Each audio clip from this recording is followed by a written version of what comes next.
A moment later, a loud crack echoed down the length of the deserted alley. Snape looked up and saw that Potter and Lily were gone, disapparated back to their home. Sloppy and careless, but Snape was not surprised. He shook his head very slowly, angry and confused at the contrasting emotions that warred in his heart.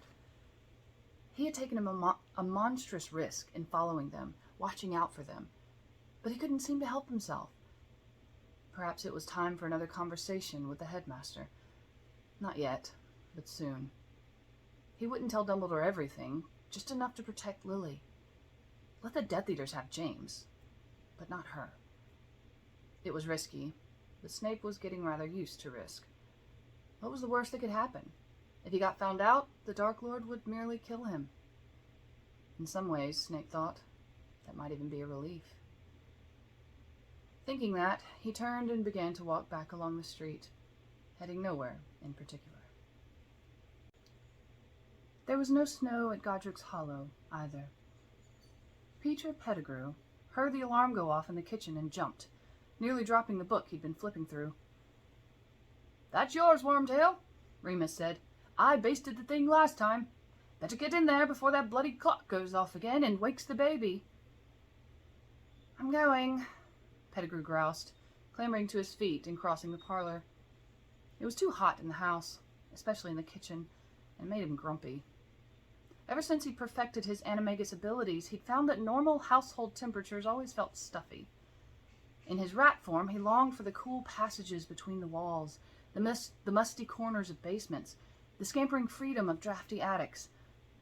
Pettigrew had never admitted to anyone else, but his rat persona seemed to have leaked over into his human form. Someday, he thought, he'd turn into a rat and just stay that way. Life was easy as a rat. None of the competitions and jealousies of the human world. Just sleeping and eating, scampering and squeaking. In the kitchen, he opened the oven and looked in at the huge golden bird. It appeared done to him, but what did he know? He tried to remember what Lily had said before she'd left, but she said so much that it had been easy to tune her out. Was he supposed to turn the duck and change the baby, or was it the other way around? Over the stove, a large cuckoo clock suddenly struck, making the alarm sound that had disturbed Pettigrew when he'd still been in the parlor. The cuckoo popped out of its doors, bobbing in the air in front of Pettigrew's face. The wooden wings unfolded and the head cocked up, opening its beak. "Roast duck with orange sauce," the cuckoo sang out. 20 minutes left to cook. Time to baste. Time to baste. Nobody likes dry poultry." "How do they feel about flash-fried cuckoo bird?" Pettigrew growled, producing his wand. The cuckoo cocked its head at Pettigrew. "No need to get huffy about it," it scolded, and then retracted back into its house, snapping its doors shut before Pettigrew could respond. Pettigrew basted the bird a little haphazardly, not exactly sure how he was meant to use the odd tubular device with the rubber bulb at the end. Damned Muggle kitchen.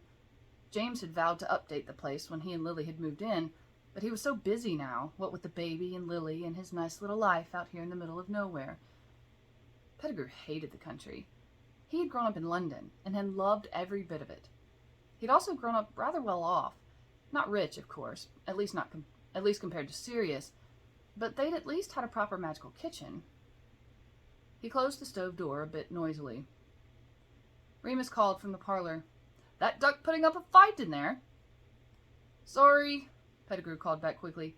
"It slipped. Greasy fingers from this basting thing." "Well, keep it down. If you wake the baby, there'll be diapers to change." "All right, Remus."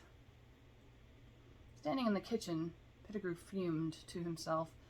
He was angry a lot these days, and he never really understood why. Remus, Sirius, and James were his best friends, and yet, more often than not, he found himself wanting to snap at them rather than laugh with them. He didn't snap at them, of course, but that only made things worse. The ingratiating agreeability he heard in his own voice disgusted him. "Shut up, Remus," he wanted to call. "Don't order me around. What do you know? Sitting there all self-righteous and full of yourself. Who's the werewolf in this room? Is it me? No, I'm the one who spent years learning how to achieve my animagus form so as to run along with you when you change, keeping you safe from the world and the world safe from you. Is this how you show gratitude? Ordering me around like some kind of mentally deficient house elf? Pettigrew moved to the kitchen window, looking through his own reflection at the moon beyond the spindly trees. He sighed, calming himself. Of course, that wasn't what Remus thought. Remus had shown gratitude many times. They all treated Pettigrew very well, most of the time, didn't they? In the window, his reflection nodded slowly. But Pettigrew knew the truth. None of them admitted it. But they all knew he was the odd man out. He was never as confident or carefree as they were. He tried so hard to be like them, to move through life like they did, with their faces to the wind, a glint in their eye, and never look back. Deep down, however, Pettigrew knew that what was bravery in them was affectation in him. That which was nobility in James, Remus, and Sirius was cowardice in him.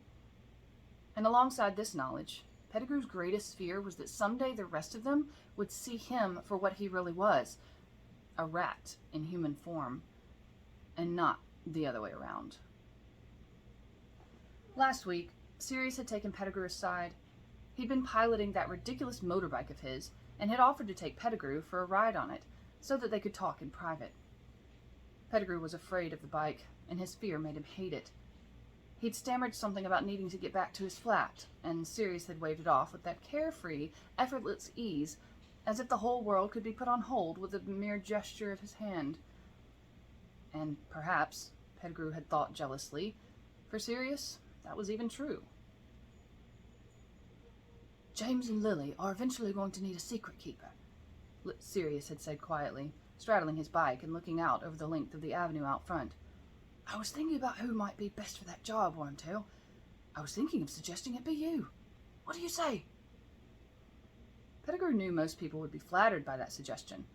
It was a great honor, wasn't it? But Pettigrew did not feel honor. He felt anger and shame. Sirius was not asking him because he was the most trustworthy or honorable. That was a laugh. Sirius was suggesting him, Wormtail, because everyone knew he was harmless. Others might have the strength or the audacity or the sheer nerve to commit betrayal, but not Pettigrew. He was a rat, which is really, when you get right down to it, just a great fat mouse. Pettigrew would make a good secret keeper, not because he was the best man, but because he was the weakest and most timid. He'd never betray the Potters because, quite simply, he just didn't have the nerve. Last week had been a full moon. As usual, the four of them had transformed together, bolting off through the back garden and out into the nearby wood. Remus the wolf, James the stag, Sirius the dog, and trailing behind, scampering to keep up, as always, Pettigrew the rat. By the time they had entered the arms of the wood, Wormtail had found himself further behind than usual. Perhaps the others were running faster, caring less about waiting for the rat to keep up, or perhaps Wormtail himself had simply abandoned the chase.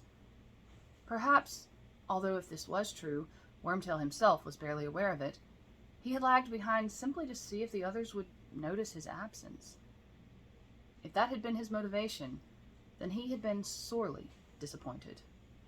Within seconds, the noise of his friends' trotting footsteps had been entirely lost in the dense chorus of the night. But Wormtail had not gone completely ignored. Someone had indeed found him. In the kitchen, staring through his own reflection, Pettigrew could barely remember it. Often, his memories of the times he spent as a rat were fuzzy, but this memory had the distinct feeling of something purposely clouded, perhaps even partially obliviated. It circled his head like a cloud of gnats, never settling. There had been men, all in black, moving secretly through the forest, searching for something. One of them had discovered Wormtail, had recognized him for what he was, and they had all fallen eagerly upon him. Wormtail had been terrified. He was about to be killed, and in his rat form.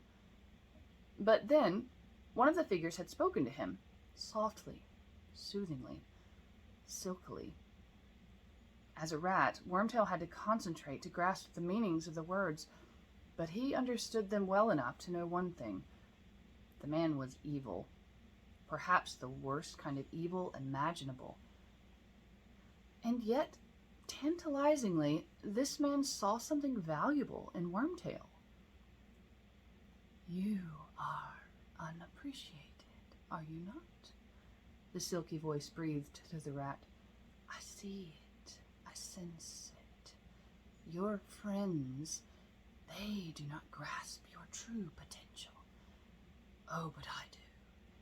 Yes, I see you for who you really are, my friend. I can use a wizard like you. You will seek me out, and I will help you achieve greatness.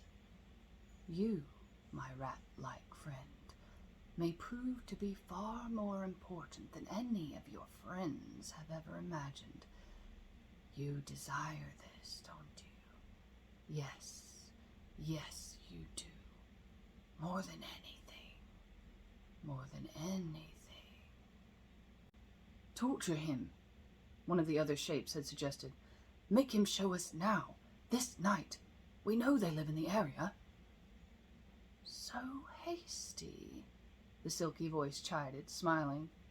So eager, Lucius, and yet so clumsy. You lack finesse. This one may be worth more than you know. For his part, we shall watch and wait. The words maddened Wormtail, like an itch in the center of his brain.